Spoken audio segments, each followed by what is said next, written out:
hi, welcome back.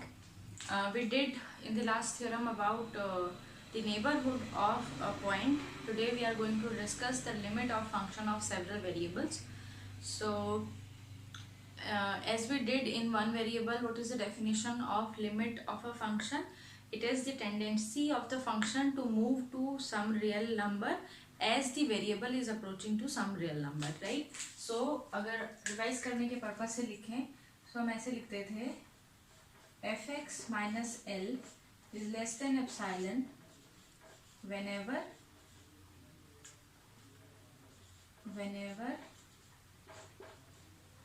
say x minus a is less than delta. ये था one variable में definition, right. हमें क्या करना है, फंक्शन को सेवरल वेरिएबल में देखना है कि बाकी वेरिएबल्स में उसका डेफिनेशन कैसे, अगर मैं वेरिएबल्स चेंज कर दूं या ज़्यादा कर दूं तो कैसे चेंज होगा उसका डेफिनेशन, राइट. तो डेफिनेशन अगर लिखें तो function of several variable is said to have a limit L if मैं डायरेक्ट ना, क्योंकि ब्लैक बोर्ड छोटा है तो मैं डायरेक्ट जो इंपॉर्टेंट चीज़ें हैं वो लिख रही हूँ. आप अपनी बुक को देखोगे तो प्रॉपर डेफिनेशन लिखी हुई आएगी. मोर इम्पॉर्टेंट इज कि आपको समझ में आए, क्योंकि इसमें पर्टिकुलर इस यूनिट में हम लोगों को क्वेश्चंस ज़्यादा करने हैं रादर देन डेफिनेशन कैसे लिखनी है क्या लिखनी है, but you have to understand. So for every epsilon greater than 0, there exists delta greater than 0 such that f of x comma y minus L is less than epsilon whenever x minus a is less than delta and y minus b is less than delta.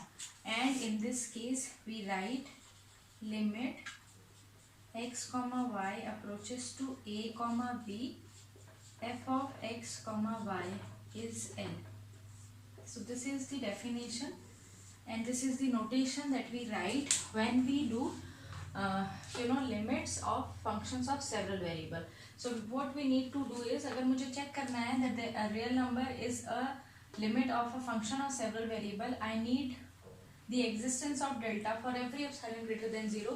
किसी भी number के लिए मेरे को एक delta ऐसा मिलेगा सच that ये वाला मॉड लेस देन होगा एप्सिलॉन के, यानी f x y is tending to L जब भी एक्स ए की तरफ आए और वाई बी की तरफ आए. And in this case we write limit x comma y tending to a comma b f of x y is L. तो ये तो हुई हमारी डेफिनेशन की बात. अब हम समझते हैं कि ये डेफिनेशन हमें क्या बोल रही है, ठीक है, एक्चुअली में क्या कह रही है. सो याद करो एक बार के लिए, जब हमने लिमिट इन वन वेरिएबल किया था तो एक डायग्राम बनाया था कुछ ऐसा. Suppose this is my function f of x, right, और यहाँ पर है कहीं ए, राइट. हम क्या कर रहे थे, as x is approaching to a, दोनों डायरेक्शन से, जैसे एक्स याद है लेफ्ट हैंड लिमिट और राइट हैंड लिमिट निकाली थी. सो दोनों डायरेक्शन से जैसे एक्स की ए की तरफ हम अप्रोच कर रहे हैं, वैसे ही जो हमारा से यहाँ पर है एल, वैसे ही जो हमारा फंक्शन है ना वो इस एल की तरफ अप्रोच कर रहा है, ठीक है, इस एल की तरफ अप्रोच कर रहा है. बेसिकली जो लिमिट है वो टेंडेंसी है to approach somewhere, not the destination, वहां पहुंचना नहीं है, उसकी टेंडेंसी है. तो इस दो डायरेक्शन से जब एक्स ए की तरफ जाएगा तो मेरा जो फंक्शन है वो अपने कर्व को ट्रेस करता हुआ एल की तरफ जाएगा. तो हम कहेंगे फंक्शन की लिमिट क्या है, एल है. कब, ए पे, राइट. सिमिलरली ये ए और भी कहीं कहीं हो सकता है जहां पर भी आपकी फंक्शन की टेंडेंसी हो जाने की, तो ये जो होगा हमारा वो होगा एल, जो भी लिमिट होगी. अब हमें दो वेरिएबल्स में, अब दो वेरिएबल में क्या होगा, हम एक ही पॉइंट पर तो नहीं बना सकते, मतलब एक ही ग्राफ के ऊपर तो दोनों चीजें नहीं दिखा सकते ना. तो पहले हम एक ग्राफ बनाते हैं. Suppose this is the graph जहां पर मेरा पॉइंट है ए कॉमा बी, और ये मेरा ग्राफ है मेरे फंक्शन का ग्राफ, ठीक है. सपोज मेरा फंक्शन कुछ ऐसा है, this is f x comma y. अब देखो ये है एक्स एक्सिस, ये है वाई एक्सिस, ये है पॉइंट ए कॉमा बी. इसकी तरफ जाने के लिए मेरे पास कितने सारे रास्ते हैं. एक तो मैं ऐसे डायरेक्ट जा सकती हूँ फर्स्ट वे है ना, सीधे ऐसे जा सकती हूँ। सेकंड में कैसे इसकी तरफ पहुंच सकती हूँ, मैं यहाँ से शुरू करके ऐसे जा सकती हूँ, किसी कर्व को ट्रेस करते हुए मैं ऐसे भी जा सकती हूँ, मैं ऐसे भी जा सकती हूँ।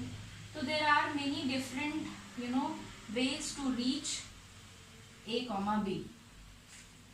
ऑरिजिन से अगर हम शुरू करें तो ए कॉमा बी पे पहुंचने के लिए मेरे पास बहुत सारे रास्ते हैं। मैं इस रास्ते से भी जा सकती हूँ साइमल्टेनियसली। जो y है वो जा रहा है b की तरफ, यहाँ पर b है सपोज, यहाँ पर a है, और जो x है वो a की तरफ जा रहा है। तो ये वाला रास्ता भी ले जा सकती हूँ मैं, दोनों परपेंडिकुलर a और b की तरफ जा रहे हैं and finally they are approaching to a comma b। या फिर हम ऐसे ऐसे करके कहीं किसी भी रास्ते से हम a कॉमा b की तरफ जा सकते हैं। लेकिन मेरा जो पर्पस है लिमिट बोलने का कि लिमिट फंक्शन का एल कब होगा, इनमें से हम किसी भी रास्ते से a कॉमा b की तरफ जाएं, हमारा जो फंक्शन है वो l की तरफ ही जाना चाहिए। Suppose the l is here, यहाँ पर है मान लो l, ये है l, ठीक है। इस independent of the path chosen here, यहाँ पर हम a कॉमा b की तरफ जिस भी रास्ते से जाएं, मेरा जो फंक्शन होगा उसको l की तरफ ही आना पड़ेगा। इस सिचुएशन में हम कहेंगे कि फंक्शन का जो लिमिट है वो है l। समझ आ गई बात? क्या करना है हमें, अगर मैं ज्योमेट्रिकली स्पीकिंग, तो मुझे a कॉमा b की तरफ पहुंचना है using any of the path, और there are enormous number of path. बहुत सारे पाथ हो सकते हैं, ऐसा नहीं है कि एक ही रास्ता है। जैसे जब हम रियल लाइन पर थे तो एक ही रास्ता था, लेफ्ट हैंड साइड से आ सकते थे, राइट हैंड साइड से आ सकते थे। यहाँ पर हमारे पास there are n number of paths, but independent of those path, जितने भी पाथ आप चूज कर लो, कोई सा भी पाथ आप चूज कर लो, independent of this path the function has to approach to l, है ना। जैसे ही x कॉमा y जैसे जैसे a और b की तरफ जाएगा, मेरे फंक्शन को कहाँ पहुंचना चाहिए, l की तरफ पहुंचना चाहिए। ये है l हमारा पॉइंट, सपोज किया है हमने कि ये l पॉइंट है, इसकी तरफ ही आना चाहिए। अगर ऐसा होगा तो हम कहेंगे लिमिट एग्जिस्ट करती है। अब क्योंकि हमारे पास यहाँ पर ना चॉइसेस हैं बहुत सारी, अगर मेरे पास एक भी पाथ ऐसा हुआ जिसकी तरफ से x comma y a b की तरफ जा रहा है, लेकिन एफ एक्स वाई कहीं और जा रहा है, तो हम कहेंगे फंक्शन पे लिमिट एग्जिस्ट नहीं करती एट a कॉमा b। तो यहाँ पर ये इंपॉर्टेंट हो जाती है ये वाली बात। क्यों?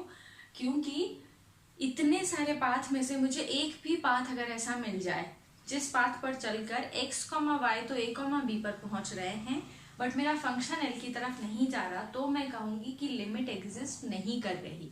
और ये इसलिए इम्पॉर्टेंट है, एक तो हमें n नंबर ऑफ पाथ में से एक पाथ चूज करना है which is important. In second, ये जब हमें ये दिखाना होता है ना कि लिमिट एग्जिस्ट नहीं कर रही, तो हमें काम आता है, ठीक है। तो ये हुई हमारी डेफिनेशन और ये हुई हमारी अंडरस्टैंडिंग कि हम कैसे इसको अंडरस्टैंड करेंगे कि एफ एक्स कॉमा वाई। अब यही चीज अगर मैं 3 डायमेंशन के ऊपर बात करूंगी तो क्या होगा, वहाँ और भी ज्यादा पाथ्स हो जाएंगे, है ना। वहाँ 3 डायमेंशंस होंगे, अलग अलग प्लेन्स भी होंगे वहां पर। यहाँ तो सिर्फ पाथ है ना, सिर्फ लाइन्स जा रही है, वहाँ प्लेन्स भी जाएंगे। इस प्लेन की तरफ होते हुए, मतलब अगर एक्स कॉमा वाई सपोज तुम्हारा x comma y comma z नहीं है, 0 है, x comma y comma 0 point है, वो कहाँ पर होगा, एक्स वाई प्लेन पर होगा ना।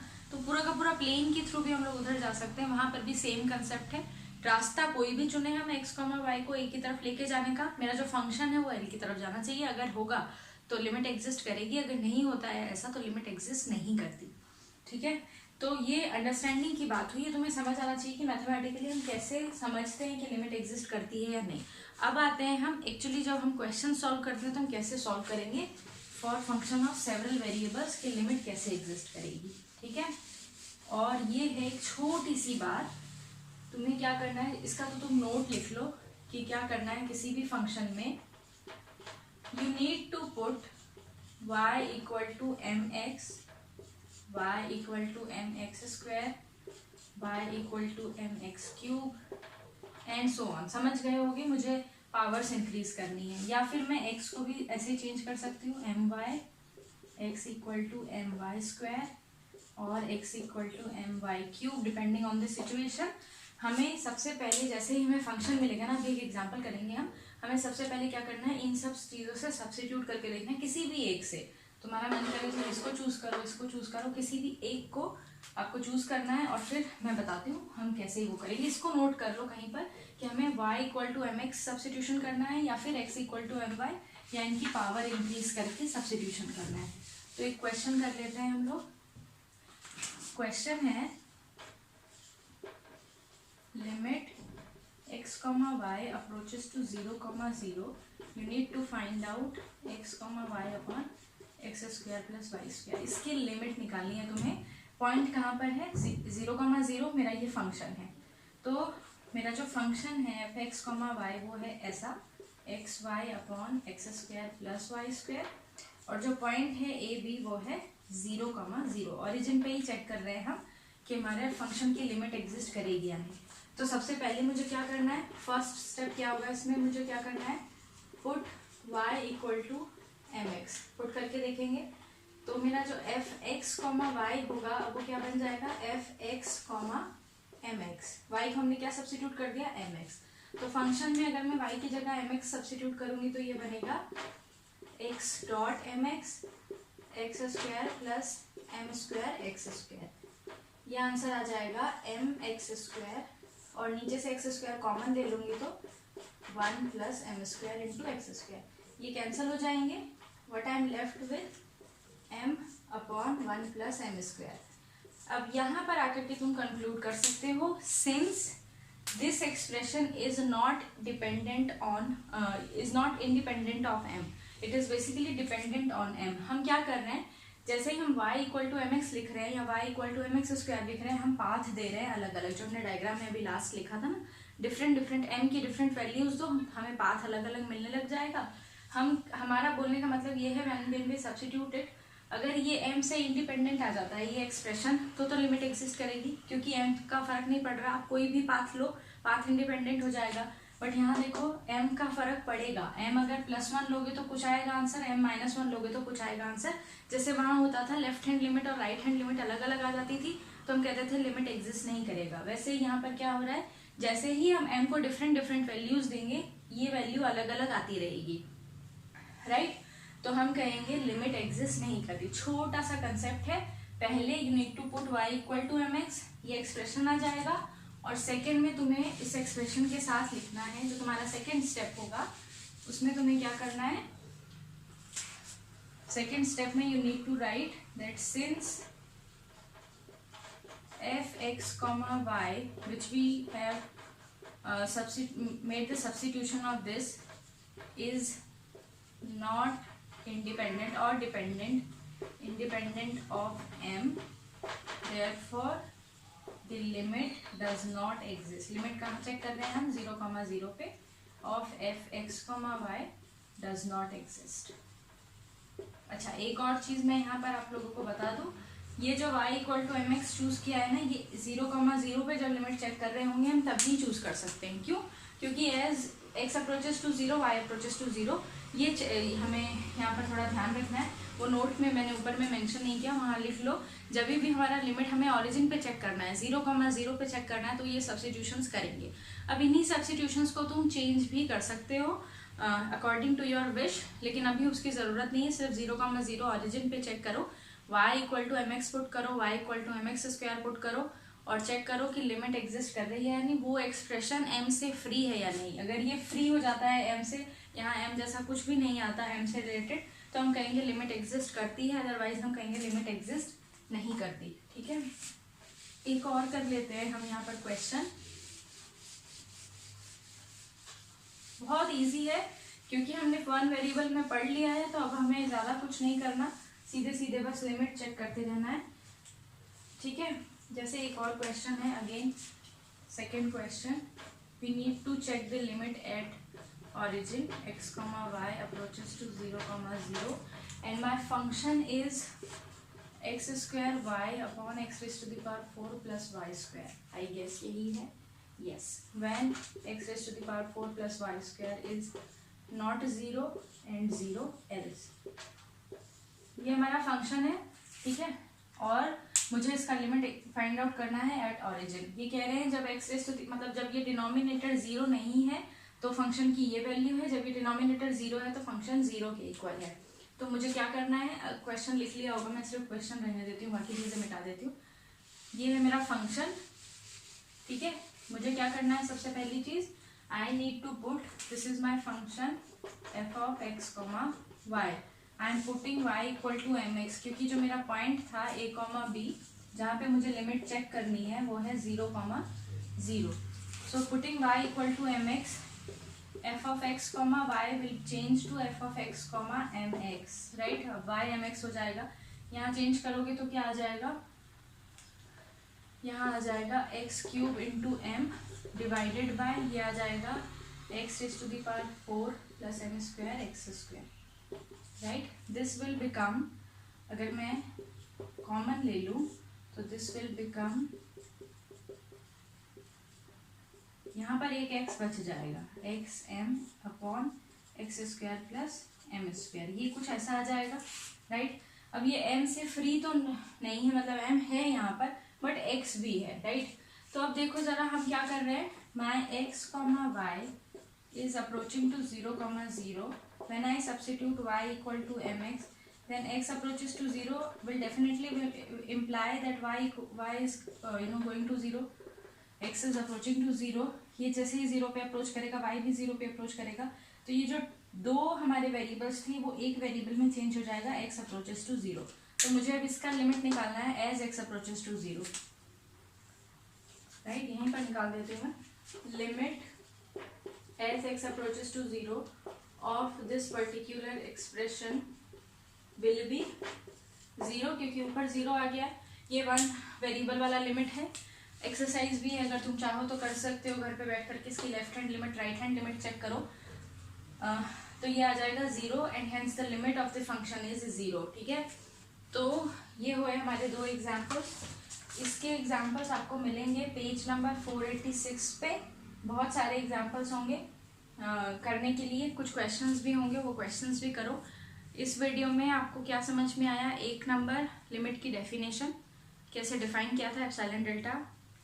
दूसरा नंबर उसको विजुलाइज कैसे करेंगे हम लोग 2 डायमेंशनल या 3 डायमेंशनल ज्योमेट्री में, ठीक है? लिमिट का मतलब क्या होता है, x और y किसी भी पाथ से a और b की तरफ जाए, मेरा फंक्शन जो होगा एफ एक्स कॉमा वाई वो l की तरफ जाना चाहिए. तीसरी चीज क्वेश्चंस, और क्वेश्चंस करने का ट्रिक जो है वो यही है कि if we have to check the existence of limit at the origin, we need to substitute y as mx और mx स्क्वायर और mx क्यूब और mx raise to the power 4 and so on. और similar change you can do with in x also, x को my square लिख सकते हो. ये check करना है आपको कहाँ पर, जब हम ओरिजिन पे लिमिट चेक कर रहे हैं. फिर आपको देखना है कि इफ योर फंक्शन, जो आपका फंक्शन बन के आया है, whether it is dependent on m और इंडिपेंडेंट ऑफ m. एक तो सिचुएशन आ जाएगी जो हमारे फर्स्ट एग्जांपल की सिचुएशन थी कि वो इंडिपेंडेंट ऑफ x तो होगा ही नहीं उसमें, और वो कंप्लीटली डिपेंडेंट ऑन m होगा, m ही होगा उसमें और कुछ नहीं होगा, x y कुछ नहीं होगा. उस केस में हम कहेंगे लिमिट डज नॉट एग्जिस्ट. दूसरा केस क्या होगा, ऐसे वाला केस होगा, m भी होगा और एक वेरिएबल भी होगा जो भी तुमने सब्स्टिट्यूट किया. जैसे हमने यहाँ पर y को सब्स्टिट्यूट कर दिया था तो x एक ही वेरिएबल बचेगा, वो x होगा. अब हमारा जो क्वेश्चन था ओरिजिन पे चेक करने का, 2 वेरिएबल में, वो किस में रिड्यूस हो गया, एक वेरिएबल में रिड्यूस हो गया. मुझे यहाँ चेक करना है सिर्फ x अप्रोचेस टू 0 इसकी लिमिट एग्जिस्ट करती है या नहीं. अगर ये लिमिट एग्जिस्ट करेगी तो हम कहेंगे हमारे 2 वेरिएबल वाला जो फंक्शन था उसकी लिमिट एग्जिस्ट करती है. अगर ये नहीं करेगी तो हम मना कर देंगे कि ये लिमिट एग्जिस्ट नहीं करती. सो इतनी सी बात थी. पेज नंबर 486 पे क्वेश्चंस भी हैं, एग्जाम्पल्स भी हैं, वो कर लेना. नेक्स्ट में हम लोग पोलर सब्स्टिट्यूशन करके कैसे लिमिट निकालते हैं वो करेंगे, और कुछ क्वेश्चंस करेंगे. आपको अगर डाउट है क्वेश्चंस में से तो आप अपने ग्रुप में मैसेज भेजोगे कि मैम ये क्वेश्चंस किए थे हमने और ये इसमें डाउट है, हमसे नहीं हुआ, with your photo of your attempt, कहाँ पर आपने अटेम्प्ट किया है वो फोटो खींच करके कि मैम ये क्वेश्चन किया था. तो हम जो नेक्स्ट वीडियो होगी उसमें हम क्वेश्चंस करेंगे, ठीक है? Till then take care.